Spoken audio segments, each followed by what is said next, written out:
അഴുത block പഞ്ചായത്തിന് കീഴിൽ വരുന്ന 6 പഞ്ചായത്തിലെയും പ്രസിഡന്റ് തെരഞ്ഞെടുപ്പുകളാണ് ഇപ്പോൾ പൂർത്തിയായിട്ടുള്ളത്. വിശദാംശങ്ങൾ. അഴുത ബ്ലോക്ക് പഞ്ചായത്തിന് കീഴിൽ വരുന്ന എല്ലാ പഞ്ചായത്തുകളിലും പ്രസിഡന്റ് സ്ഥാനത്തേക്കുള്ള തെരഞ്ഞെടുപ്പ് ഇപ്പോൾ പൂർത്തിയായിരിക്കുകയാണ്. അഴുത ബ്ലോക്ക് പഞ്ചായത്ത് പ്രസിഡന്റായിട്ട് കോൺഗ്രസ് നിന്നുള്ള ബിന്ദു സന്തോഷ് പണിക്കരാണ് ചുമതലയേറ്റിരിക്കുന്നത്. 14 സീറ്റിൽ 11 സീറ്റുകൾ നേടിയാണ് UDF അവിടെ ബ്ലോക്ക് പഞ്ചായത്ത് ഭരണം പിടിച്ചെടുത്തത്. ഇവിടെ ബിന്ദു സന്തോഷ് പണിക്കർ പ്രസിഡന്റായിട്ട് ചുമതലയേറ്റു. മറ്റ് പഞ്ചായത്തുകളിലേക്ക് നോക്കുകയാണെങ്കിൽ കുമളിയിൽ M വർഗീസ് ആണ് പ്രസിഡന്റായിട്ട് ചുമതലയേറ്റിരിക്കുന്നത്. കോൺഗ്രസിൽ നിന്നുള്ള M വർഗീസ് 22 സീറ്റുകൾ നേടിയാണ് ഇവിടെ UDF ഭരണം പിടിച്ചെടുത്തത്. വണ്ടിപ്പെരിയാർ പഞ്ചായത്തിലേക്ക് നോക്കുകയാണെങ്കിൽ വണ്ടിപ്പെരിയാർ പഞ്ചായത്തിൽ LDF-ന്റെ ശാന്തി ഹരിദാസ് ആണ് പ്രസിഡന്റായിട്ട് ചുമതലയേറ്റിരിക്കുന്നത്. മുൻപും പ്രസിഡന്റായിട്ട് തന്നെ വണ്ടിപ്പെരിയാർ പഞ്ചായത്തിൽ വന്നിട്ടുള്ള ആളാണ് ശാന്തി ഹരിദാസ്. ഇത്തവണ വണ്ടിപ്പെരിയാർ പഞ്ചായത്തിന്റെ പ്രസിഡന്റായിട്ട് ശാന്തി ഹരിദാസ് ചുമതലയേറ്റിരിക്കുന്നു. പീരുമേട്ടിലേക്ക് നോക്കുകയാണെങ്കിൽ പീരുമേട്ടിലെ ഭരണം LDF-ന് കൈകളിൽ നിന്ന് UDF ഇത്തവണ നേടിയിരിക്കുകയാണ്. ശാന്തി രമേശ് ആണ് കോൺഗ്രസ് നിന്നുള്ള പ്രസിഡന്റായിട്ട് പീരുമേട്ടിൽ ചുമതലയേറ്റിരിക്കുന്നത്. 10 സീറ്റുകളാണ് പീരുമേട്ടിൽ കോൺഗ്രസ് ഇത്തവണ നേടിയത്.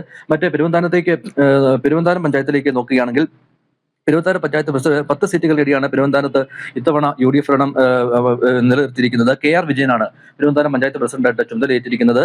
ഏലപ്പാറയിലാകട്ടെ നമ്മൾ തെരഞ്ഞെടുപ്പ് ദിവസം തന്നെ കണ്ടതാണ്. വോട്ടെടുപ്പിലൂടെ 2 സ്ഥാനാർത്ഥികൾക്കും ഒരേ വോട്ട് ലഭിച്ചതോടെ വോട്ടെടുപ്പിലൂടെ ഏലപ്പാറ പഞ്ചായത്ത് ഭരണം UDF-ന്റെ കീഴിലേക്ക് എത്തിയിരിക്കുകയാണ്. ഇവിടെ ഉമർ ഫാറൂഖ് ആകും ആദ്യത്തെ ഒരു വർഷം പ്രസിഡന്റായിട്ട് ചുമതലയേറ്റിരിക്കുന്നത്. നിലവിൽ ഉമർ ഫാറൂഖ് പ്രസിഡന്റായിട്ട് ചുമതലയേറ്റിരിക്കുകയാണ്.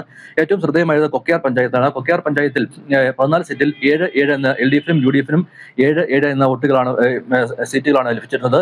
വോട്ടെടുപ്പ് സമയത്തും LDF-നും UDF-നും 7 വോട്ടുകൾ തന്നെ നേടാൻ സാധിച്ചു. എങ്കിൽ പോലും നറുക്കെടുപ്പിലൂടെ ഭരണം അത് LDF-ന്റെ കൈകളിലേക്ക് എത്തുകയാണ്. അതോടൊപ്പം അഴുത ബ്ലോക്ക് പഞ്ചായത്തിന് കീഴിൽ വരുന്ന 2 പഞ്ചായത്തുകൾ ഇപ്പോൾ LDF ഭരിക്കുന്നുണ്ട്.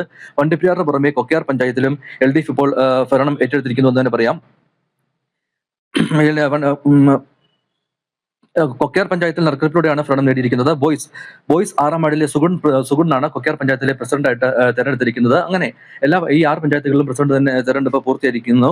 മറ്റ് പഞ്ചായത്തുകൾ നോക്കുകയാണെങ്കിൽ ഉപ്പുതറ പഞ്ചായത്തിന്റെ പ്രസിഡന്റായിട്ട് അയ്യപ്പൻകോവിൽ പഞ്ചായത്ത് പ്രസിഡന്റായിട്ട് കോൺഗ്രസിലുള്ള തമ്പിയാണ് ചുമതലയേറ്റിരിക്കുന്നത്. ഉപ്പുതറ പഞ്ചായത്തിലുള്ള LDF-ലെ ഷീല രാജനാണ് ഉപ്പുതറ പഞ്ചായത്തിന്റെ പ്രസിഡന്റായിട്ട് ചുമതലയേറ്റിരിക്കുന്നത്. ഇതോടെ ഈ പഞ്ചായത്തുകളിലേക്കുള്ള പ്രസിഡന്റ് തെരഞ്ഞെടുപ്പ് ഇപ്പോൾ പൂർത്തിയായിരിക്കുകയാണ്. ഉച്ചയ്ക്ക് ശേഷമാണ് വൈസ് പ്രസിഡന്റ് സ്ഥാനത്തേക്കുള്ള തെരഞ്ഞെടുപ്പുകൾ എല്ലാ പഞ്ചായത്തിലും അതോടൊപ്പം തന്നെ ബ്ലോക്കിലും നടക്കുക.